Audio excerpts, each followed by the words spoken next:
Hey, how's it going? This is Steven. I'm at a soccer game right now, so I apologize for the background noise, but viewer discretion is advised. This episode contains a little bit of language. Kris Moutinho goes on an absolute rant about Jake Paul. Oh, there's the adoring fans, but there's a little bit of language. Viewer discretion is advised. I hope you enjoy the episode. Good evening, everyone. Good morning, wherever you are. My name is Stephen Covert. You are listening to Stephen Covert starring Stephen Covert. I'm your host, Stephen Covert. We're here with the Kris Moutinho. Kris, thanks for being here, bro. What an honor. Oh, thank you. Thank you. Helping me get my name out there, man. Thank you. You've been doing a lot of press lately. You've been hitting podcasts like crazy. Yeah, man. It's kind of what you have to do, I guess, to do this. You know what I mean? Like, I keep telling everybody, like, this is not my bag. You know what I mean? I'm not like a people person. I'm not like this, but I'm trying, man. I'm trying my best to get my voice out there, get my name out there, and talk to as many people and as many positive people as I possibly can. Oh, I love that. I really respect that. And like your social media, I know people have talked about it, but like you went from what, like 5K to like 170,000 followers on Instagram, right?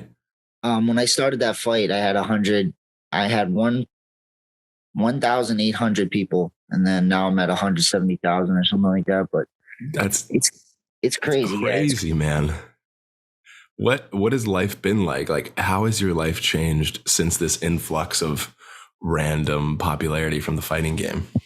It's really no different, man. I keep trying to tell everybody. It's like I get a few more packages in the mail, and a few more people want to talk to me. But I do the same things. I'm the same person, and it's not much different, man. It's just trying to navigate through this whole social media process and trying to figure out how to monetize this as much as I possibly can. Right. You know, dude, you're doing a killer job. I've seen you everywhere. You've got articles. Googling your name is just a plethora of Kris Moutinho articles now. Well, it makes it easier when the dude I just watched just keeps saying my name for no reason. Like the dude wants to like give me a kiss or something. Like, he just keeps saying my name in every reel he goes to. So, and he's super famous, so it just makes it a lot easier that way. Yeah, he came on. He's been on Impulsive with Logan Paul, right? That's a huge show, and he came on and talked about it. Yeah, it just makes it a lot easier. I don't really have to do anything, man. I just sit and watch Netflix, and people just keep saying my name. So it is what it is, dude. You sit on Netflix and your follower count just goes up. You're like, there keeps Sean O'Malley said something else on some podcast. Yep, that's it, man. That's all I'd have to do. Yeah, and for the people at home, you're from Massachusetts, right? Is that where you hail from?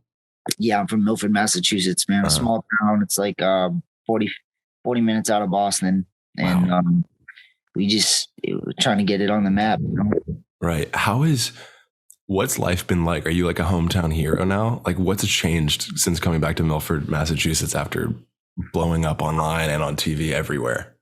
It's about the same, man. Every once in a while I'll be somewhere and somebody will say something, or somebody will see me at like the bank or something, but it's not super crazy, man. Like, fighting is what it is. You know what I mean? I love the sport and it's done so much for my life, but it's still it's still growing. It's still a very young sport, man. It's not like if I was an NFL player, everybody be on my ass. I know that, but we're still growing. We're getting bigger, and we're just gonna just keep trying to grow the Milford, New England, and all that stuff is a hub right now, man. We're getting guys in the UFC like every couple months. We get a new guy in, and our the plethora of talent out here is just growing and growing and growing, man. We're gonna be on the big stage. Big stage is one of the best in the best spots in the country soon, so I can't wait, man. I love that. That's a great answer. And you said they spot you at the bank. Are you what's happening at the bank? Are you just withdrawing the bag when you're there? The bag. You're like, Sean said something else. Here's another 50K. I wish I was withdrawing the bag. Nah, dude, we the same, dude. We the same here, man. We still broke as fuck, so it don't really matter, bro. We got a little bit more money now, but we're saving that until the taxes come and steal it all from me. So, dude, I really appreciate your mindset with everything, because I think it's really easy because you were, I mean, obviously McGregor and Poirier, that's huge, but like you were right next to it. That fight was huge, and I think it's really respectful that you're keeping such a humble perspective. I love it, man. It's the only way to be, I think. I think what happens to a lot of these guys is they get a little money, or they get they get a little buzz and they start living their life like different. They go to Gucci the first fucking 5 seconds and spend all their money, and then they're broke. Yeah. You know what I mean? So it's like, it is what it is, man. I'm just trying to do what I love to do for the rest of my life. That's all I'm trying to do, man. That's like the money thing. I've said it since I started the sport. Like, if I make some money in this, then that's cool. But it's my job is what I want to do is do something I love. You know what I mean? I want to do something I love, and I love to fight. I love to get punched in the face. I love to punch people in the face. And if I could just do that, I would be doing that for free if there was no money in it. You know what I mean? So this is just a bonus. Yeah, dude, I love, like, that's wonderful. Like, where do you accredit that mindset? Like, where do you get this, you know, like this roots, like how much you accredit your hometown, your family? Like, where does this all come from for you to stay that grounded in such a limelight of the UFC? It has to do with a lot of things, man. It has to do with the people I'm around, my friends. I have a very small circle of people, my girlfriend, my family. It's all those things, but it's also from coming from a blue collar area, seeing dudes work like dogs for their whole life, just for the weekends. You know what I mean? They're busting their ass, working, making 60,000 a year to still never make it out the mud. You know what I mean? That's what I work, because that's what I was doing before, man. I was working a 70-hour work week job just for my weekends, get one vacation a year, and then wait for your retirement, wait to die. And that's not what I want my life to be, man. That's not. I'd rather make less money and enjoy my life. You know what I mean? That's what I want. And that's what fighting is for me. It's the only thing that I've ever wanted. I never looked at a job and was like, hey man, that's what I want to do. I want to be a firefighter. I want to be a cop. Never something I wanted to do. So fighting and going out there and testing myself against other human beings is something that has made me extremely happy and profitable in my mind and my soul. Yeah. And I mean, I'm sure you've heard this, but that perspective is going to make that enjoyment for fighting go forever.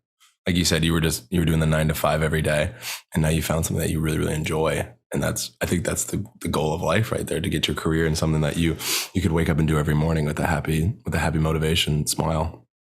Yeah, and for sure. And it's not like there's guys, people are watching this and watching fighting. Like, there's terrible days in fighting, man. You get your ass kicked, and you wake up and you're hurting and you're sore, and you don't really. It's not as glamorous as people try to make it out to be, because there's a lot of dudes busting their ass that never get a shot and never get their opportunity, that deserve it just as much as me, if not more than me. You know what I mean? That bust their ass every day. So it's one of those things, man. It's one of those things that it can have a high reward or it can have a really high failure rate. And it's one of those things you just got to push through and hopefully pray to God, and hopefully you get your shot, you know?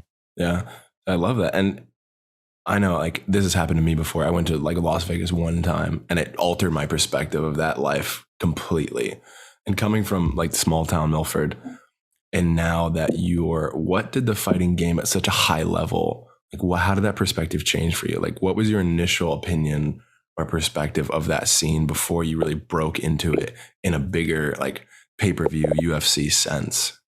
Like, what is fighting at your hometown? Like, what's the difference to you in that? There really wasn't any difference. The fighting part is the same. The fighting part is all the same to me. You're going out there in front of 20,000 people or 2,000 people. Yeah. You can't tell how many people are in the room. You know what I mean? Realistically, there's just bunch of people screaming. The only thing that changes is the perspective of fakeness in human being. The amount of fake, like people on camera are a lot different than they are outside of camera. You see it in like social media. You see it in like all these things, these YouTubers and all this stuff, people growing their name off things that they don't really believe.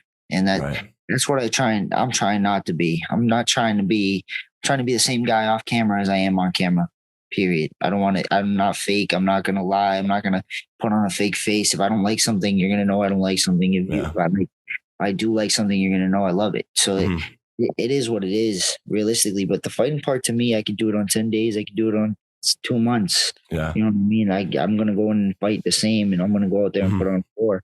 And my job is to put on great fights. I'm a performer. I'm a fighter. I'm everything that this sport has been asking for. And that's what I'm trying to do.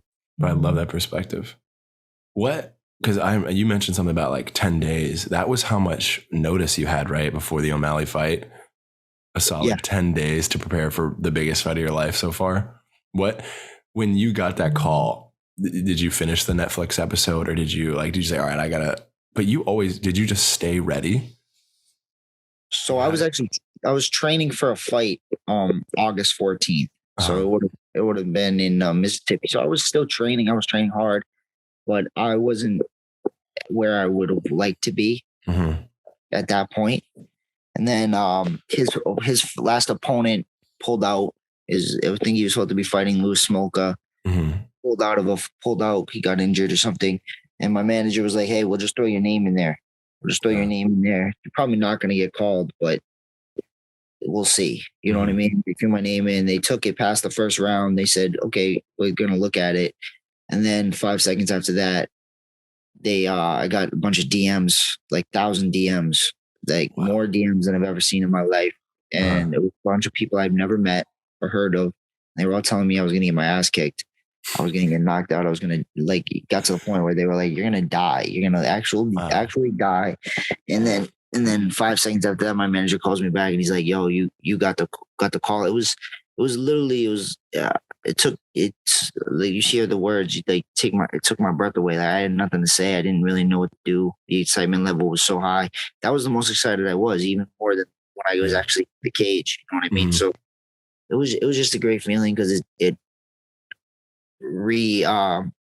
reaffirmed all the things I believed about myself and all the things that I knew were going to happen, what I believed in and who I believed in, and the people that got me to this point. And it's just an amazing feeling to know that when you work your ass off your whole life, you just get a chance. And that's all I ever asked for is a chance. I don't know what this career is going to be. I don't know how long I'll be here. I don't know what I'll be, but I got my shot, and now it's my job to make these shots count. Right. Wow. Dude, that's insane. Because I mean, the key takeaways: O'Malley's fan base is a cult. And that fight was huge. And obviously you've heard it a million times, but he was going ham. What was your, obviously great performance, and you took all this, you put up a huge fight for someone that had 10 days prep, hadn't been in such a showcase before. But what was your mindset going through those rounds? Because you were toughing them out. You had more in you, but you were just taking them. You were taking the hits. Yeah, it was, my mindset was just to go. You know what I mean? Go forward, put the pressure on them. It was things I was planning that I didn't do in the fight. It turned into me just wanting to hit him. You know what I mean? It turned into me, like that little kid trying to beat up his little brother, his big brother in that situation. At that point, you're just swinging. You get pushed off the slide, and there's that weird aggression where you want to get him back. Yeah, that's what it turned into, instead of me actually fighting. You know what I mean? Me fighting, setting up my shots, feinting, doing all the things that I do on a normal day-to-day basis. People fight me at home. They know what I do and they know what I'm about. And this ain't a game for me. It turned into, his corner was talking. I ended up started talking. I'm flipping people off. I'm doing all this stuff. It just turned into a pride thing at that point. You know what I mean? You start messing with my pride too much, and sometimes it gets away. I'm a very prideful kid, and prideful, stupid, big-headed Portuguese kid. And sometimes things happen. You know what I mean? Yeah, with the world to prove. Yep. I mean, I think anyone would have felt that same way, because as you said, MMA is almost a performance. Does that, how do you filter through when someone's just aggravating you for a performance, or what? Because you were still, I was watching some interview and someone was talking about, they nailed it. You were getting hit, but you were still talking crap. You were still going back at him, and I loved it. How did you, if you could go back and do that fight again, what would you change? Would you just hone in and just what would be your mindset if you had to redo?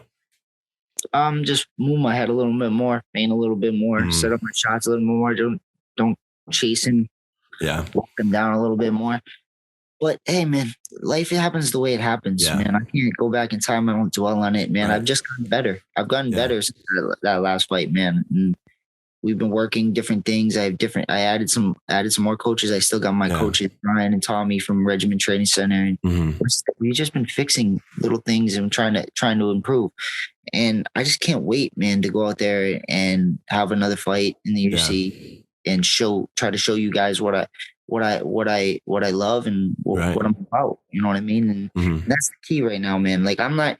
And again, we're fighting the best in the world. If you made it to the UFC, you're one of the best in the world, regardless of what your record is or what it. So my job is never. I'm never gonna know that I'm gonna win. Like you hear all these clowns say, "Hey, I'm gonna knock them out in the first round. I'm gonna win every."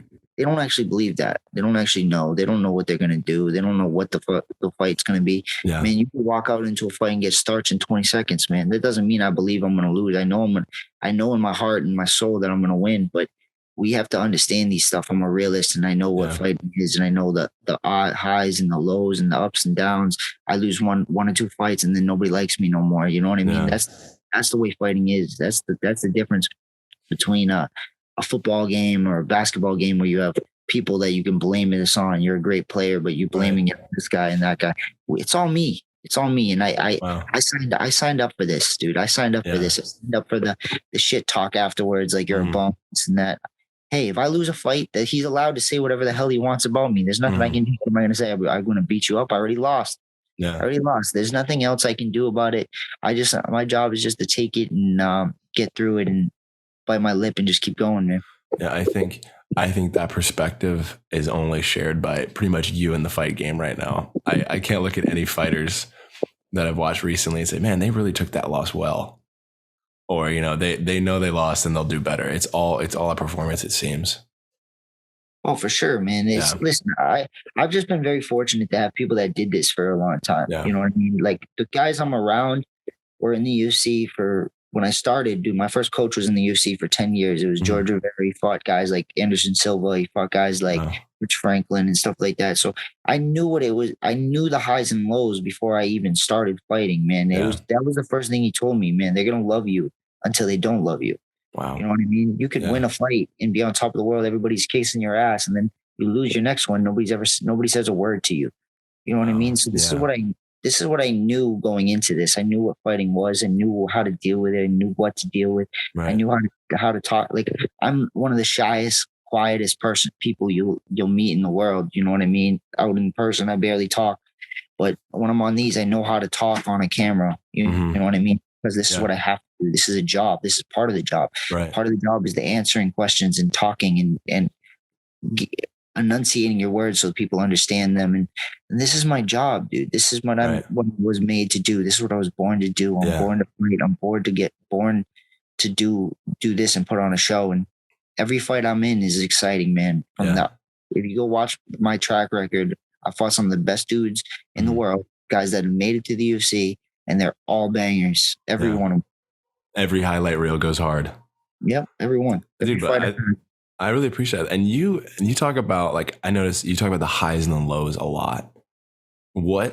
How did you prepare for those highs and lows? Like, I know you said you had plenty of time to prep for this fight, but I'm sure these highs and lows have been the most extreme with all this publicity, with everybody watching your every move. Like, how do you handle these highs and lows? It's changed over the years. You know what I mean? I used to take it a lot harder. Now I just, if it's negative, I turn it off. If it's a positive, I'll answer something or I'll talk to somebody. Man, my job the last few years is just to cut all negativity out of my life. Cutting people that are negative, the situations that are negative. I'm cutting all negativity out of my life, man. If you're coming at me with negativity, you're not gonna get nothing because my mouth is dangerous, dude. I say some vile, angry things, man. I'm just trying to stay away from that whole situation because I know who I am and I know where I'll get to. I'll be one of those guys on the internet and you'll see me on freaking TMZ or something talking mad shit on it fucking loses his mind on the internet. So I'm just trying to stay away from that type of shit. Next time I see you, you're going to be on like one of the, what is that? Oh, World Star. You're just going to be punching someone into the ground after they talked crap. Is that the next appearance from Kris Moutinho? I hope not. I hope not. But that's the thing. Like, that's the other thing is like people ask how I got him. Like, was I like, I was an angry, like, I got picked on a little bit as a kid, but I've never been in a fight. I've never been in a street fight. I've never been in a fight at a bar. I've never been. So I'm like I try to be a pretty mellow person. Yeah. And hold this anger back. But there's a lot of it, man. And people, some of the shit you see on this internet stuff, these people wouldn't say to you if they saw you in real life. So that's the shit that pisses me off more. If you say it to me in person, man, more power to you. But some of the shit these people say they wouldn't say it to me if they saw my face. The internet is a good defense for the facade these people have. They're hiding behind it. Yeah. You talked about like what inspired you to start? Like you said, you were picked on a little bit in back in the day, but you didn't get into any fights. Like what inspired you to pursue this combat sport? So when I was in high school, man, I played like sports growing up. I was playing football and all the normal stuff. And then I realized genetics were a big part of life. You know what I mean? Like I was very small.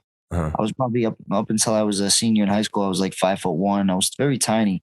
So all those sports didn't work. So my freshman year, I found wrestling, and wrestling was like that first taste of like self-confidence and knowing that you get to compete and everything's on you and you don't have to rely on other people. There's no coach. Like even to get on the team, you have to wrestle to get on the team. Man, they don't just give you spots because you're there. They don't just give you free plays, man. You have to earn everything. So I wrestled from high school, man. It's taught me a lot about myself and made me stronger, made me more confident in myself. Then after high school, you're doing the normal shit. Like you don't really know what you want to do, man. I didn't go to the military. I didn't go to school. So I was like really not worrying about what I do, just doing stupid little jobs and drinking too much and partying with friends and doing the normal stupid kid shit. And then I was like, I need to do something, man. I need to do something. I was getting fat. I need to compete again. So I had my coach opened up his gym in Milford.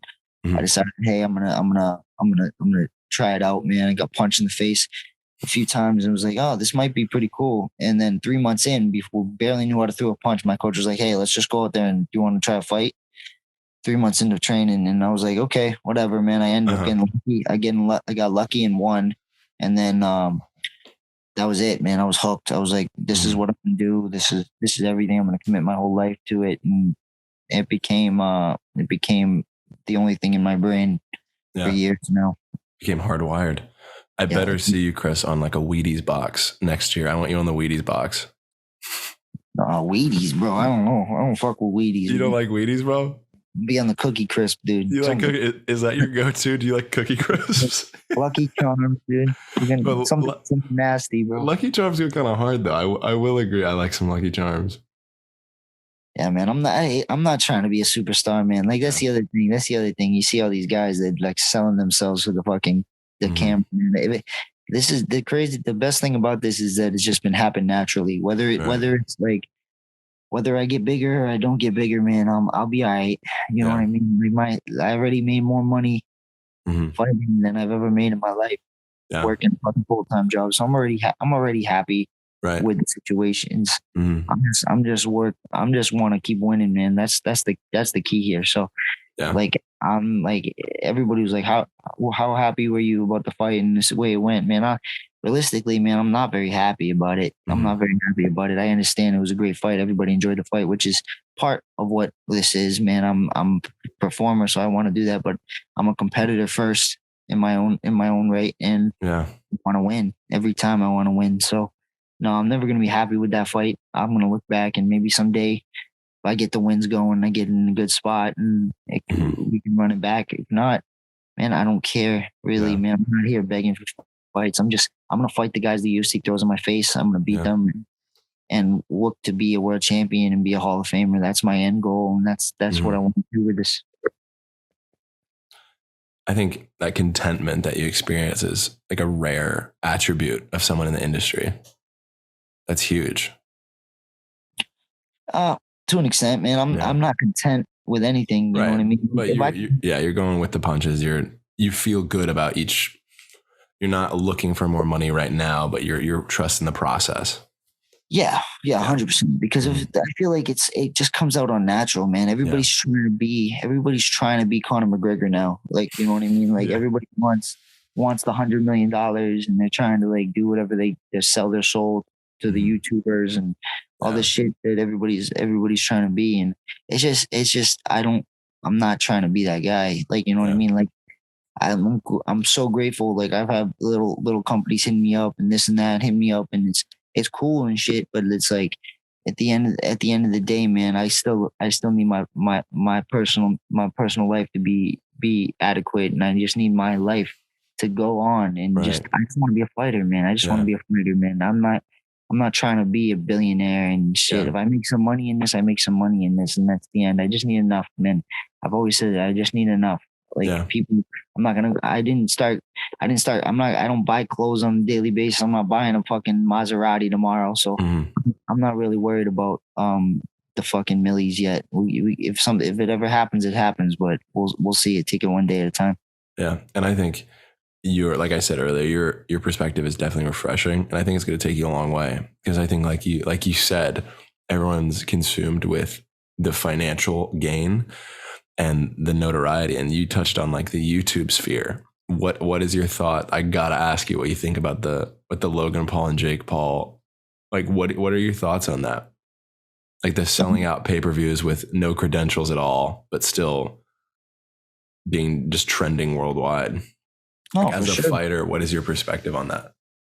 For sure. I just, realistically, man, if you make your bag, you make your bag. Really. Yeah. I have no problems with anybody making a bag. I think the way they're doing it is somewhat disrespectful to an extent. Really? I feel like some of the things they're doing, the way they're talking, and I understand it's a promoter. That's why that's why they make way more money than I'll ever make. You know what I mean? So it's, I understand the whole situation. You know what I mean? I think if we're talking about how do I respect them making money, then yeah, I respect every ounce of it. I think they should.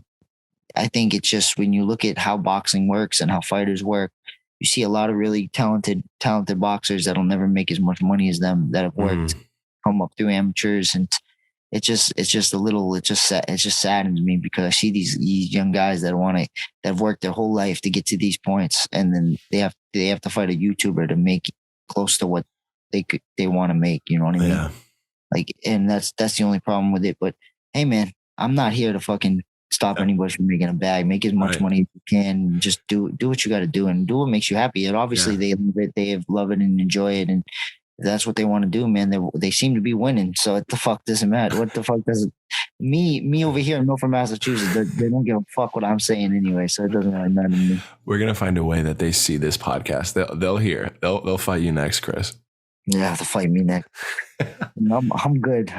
I think you should tap into boxing, Kris. I think that's your next venture. Maybe someday. We'll see. When I'm fucking old and washed up and I can't do nothing, I'll get into boxing and make some money. I want you to be the next Woodley. Like 4 fights down, you come back into boxing just to make some money. Yeah, for sure. I'll fight fucking Bryce Hall or some fucking shit. Bro, don't get me started on that. What was it called? Social Gloves? That TikTok fight? Yeah, for sure. Oh man, that was terrible. I see what you're saying. That is kind of disrespectful to the fighters. That fight was, I don't even think they got paid, right? No, I don't think they got paid or anything. Dude, see, like that's the thing. I could say whatever the fuck I want about it, but people still talking about it. They talk about it on all the shit, all the fight podcasts, all these podcasts. Everybody's still talking about it. So it's obviously very impactful, and people actually give a shit. So yeah, fuck what I'm saying. Go for it, man. Every fucking person that wants to box, they should box. I'd love to see you go 8 rounds with Bryce Hall, Kris. I think that would make my day. Yeah, I'm sure. I got fucking 3 rounds with the trained killers, on October 23rd. So I'm gonna worry about that first, and then we'll worry about it someday. Yeah, who are we fighting on the 23rd? Talk to me about that fight. I'm fighting Aaron Phillips. Okay. He trained out of I think Fortis MMA in Texas. But he's a talented dude. He's got some sneaky striking. He's got some sneaky stuff off his back. He's got some sneaky stuff on the cage, man. He's a very talented fighter, man. He made it to the UFC. He's had some tough times in the UFC, but that just makes him more dangerous, man. We're about the same right now. You know what I mean? We both are coming off the loss. We're both looking to work and see you can come out on top. That's gonna be huge. So you're gonna give me and the team free tickets, right? We'll come down and watch. Yeah. No. Where is the fight? I don't know if you told me that. It's in the Apex, so it's going to be the small crowd. I think it's only like lottery drawn.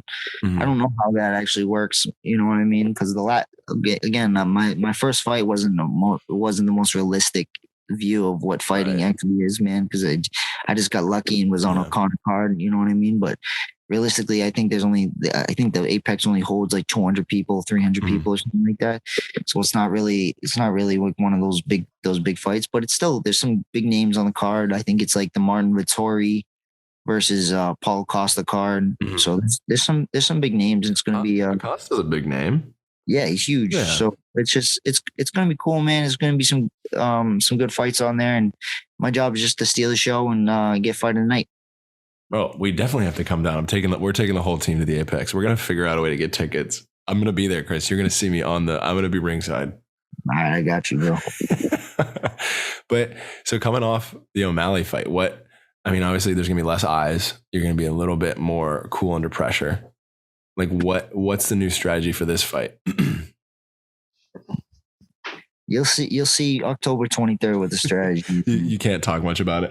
He's gonna headbutt his fist until they break. Man. Well, listen, I don't think you're not gonna get knocked out after taking. It was like 40. How many punches was it from O'Malley? 70% landed, right?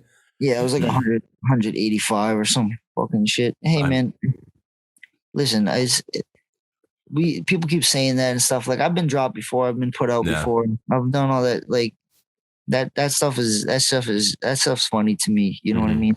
Every fight's different, man. The dude could slip a punch behind my ear and put me into the twilight zone for all I know. You know what I mean? I'm like I said, I'm a realist. So I'm just looking to fight, man. I'm not gonna worry about getting knocked out. I'm not here to focus on any of that shit. I'm just gonna go there, try to put my fist on his face and fucking take his head home with me, and that's the key here, and that's the same thing he's going home and he's trying to do, man. But at the end of the day, I hope he gets home to his family, and I get home to my family, and we put on a show for the crowd. I don't want no laying on boring fights. That's against what I believe, and if I have anything to say about it, that won't happen. It's going to be one of the best fights on the card for sure. Yeah, no, I mean, especially you're gonna have all the eyes watching your next fight. People want to see what's going to happen next.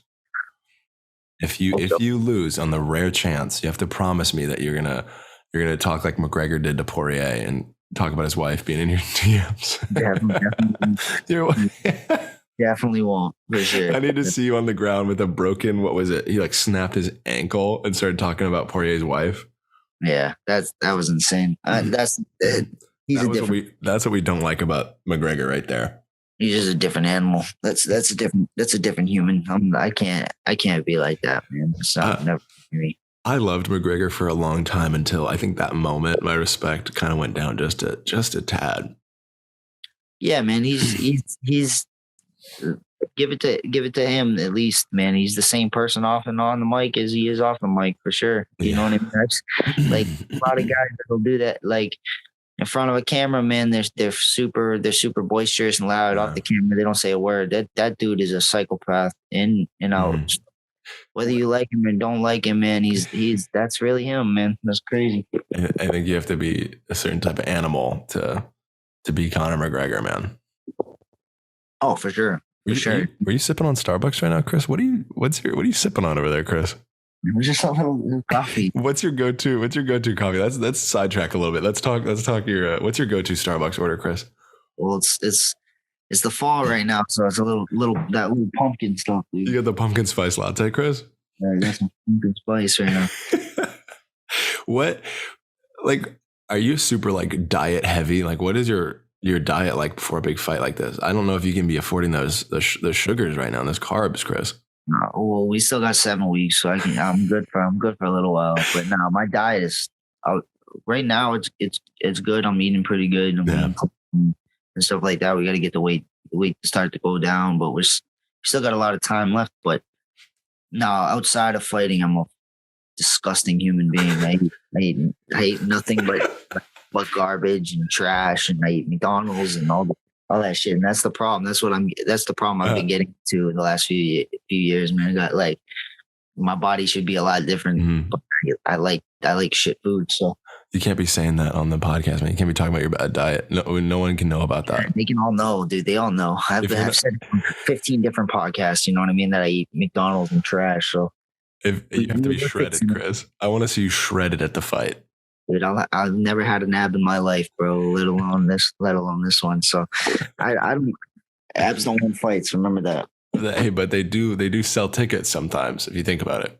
So, sometimes, but I'm ugly anyway, bro. So don't. Kris, don't say that. You got cool green hair, Kris. I got green hair but an ugly face. So, but it's what it is, bro. What's the green hair? Where did that come from? I saw it on the fight. It was so prominent. I was like, "What's the green? Are you trying to be like the Joker?" No, I was just bored. You know what I mean? Fair enough. Bored as hell during COVID and stuff, and we were like, we were just like, I don't know. I work with a bunch of like old guys. I used to work with a bunch of old dudes, and like, I was like, how can I fuck with these old dudes enough to make them think I'm fucking insane or something? So I was just fucking bored in COVID, and I was like, okay, let's start dyeing my hair. So I dyed it like blue. Mm-hmm. Everybody's looking at me like I'm psycho, and then I'm like dyeing it like all different colors. So I had one fighting during COVID with blue hair. And then I was like, my next fight I'm gonna do something different. I did pink hair, and I was dyeing it throughout the whole thing like purple. I did a bunch of different colors. And then for the fight, the only color I didn't do was green. So I was like, hey, let's just throw green. And then it kind of fit into like there was a bunch of Irish. It's going to be a big card, Irish people. Mm-hmm. So Irish people like green, I think. So you're a secret. You're a marketing mastermind, Kris. You're really playing to the Irish demographic for that. Yeah, dude. That's it. They seem to like it, dude. I got mad DMs from fucking Irish people and fucking Portuguese people and all that other shit. So it's cool, man. It's funny that you talk. Dude, look. So naturally, I'm a redhead. I'm a ginger, Kris. But over quarantine, look at this. Oh, went straight blonde. Kris, you know you like the blonde. Look at that. Yeah, dude. Blonde's good. Blonde's a good one. You should go blonde, Kris. I have. We got to do different stuff. Though. The next one's gonna be crazy. You guys are gonna see it. Nice one. You didn't see that, Kris. I just lost my hat. Yeah. Nah, the next one's gonna be crazy. What color are we going for the next one? Can't tell you. You're gonna have to find out. You're gonna have to watch it, dude. What? This is the thing. This is what I'm saying. I have no idea about social media, but y'all are gonna have to watch it to see the hair. That's it. Kris, we want a preview. Nah, you can't have it, bro. You can't have it. I'm gonna try to watch this fight. I don't know how. You said it's a lottery. I can't just buy the ticket. I don't know. I have no clue, man. They like literally, dude. I don't even know what my contract looked like, dude. Mm-hmm. They didn't sign it for me, so it is what it is, man. We just fighting. I show up. I eat punches. I punch people in the face, and that's it, bro. That's my only job in this. Would you be mad if I was, by the octagon with a sign that said "I heart Kris," or like how would you want me to word that? You can do whatever you want, bro. Like the hard eyes with Kris. Bro, I have no control over you. I don't know what the fuck you can do, what you're doing. So you do what you want, bro. You do what you want. I'm gonna be there, Kris. You're laughing now, bro, but I'm gonna be right there. I'm gonna be screaming. Great, dude. That's awesome, bro. I'm bringing the Irish demographic to your fight. The Irish demographic, I'm cool. Bring all of them, dude. You can bring any demographic you want, bro. We're gonna get Connor to roll in. Oh shit! What just happened? I just see your name, Kris. Hold on a second. You're good. I want to fuck start off. Hold on. No, you're good, bro. Take your time. We still got the audio. Oh, my bad. There he is. He's back. No, you're good, bro. You're good. I just fucked it up. Are we gonna see? So, what are your for this fighting game? I know you got this fight coming up. What is the end goal for this? Like, do you want to go back to the same amount of notoriety of the O'Malley fight and just absolutely knock it out of the park? Like I said, bro, whatever happens, happens. You know what I mean? If they get more people, that's obviously looks better for the UFC and gets me. They think I'm a bigger star than I am. Like, it doesn't really matter to me, really. You know what I mean? Whatever happens, happens. I'm gonna let life take it in. My only focus right now is to win the fight and put on a show for everybody, and that's it, man. That's it, man. I'm not like these guys. I keep saying it. You know what I mean? I'm not like these guys. I'm not really worrying about how many people I bring in. If I bring in more people, that's better for me, better for my money, better for the UFC. And I'm a company man right now, man. That's all. I'm just gonna fight the guys they put in front of me and hopefully work to get to a title. Yeah. And once I do that, work to get to the Hall of Fame. I love it. you're a businessman now. You're all business, Kris. All business. That's it. All period. business. That's it.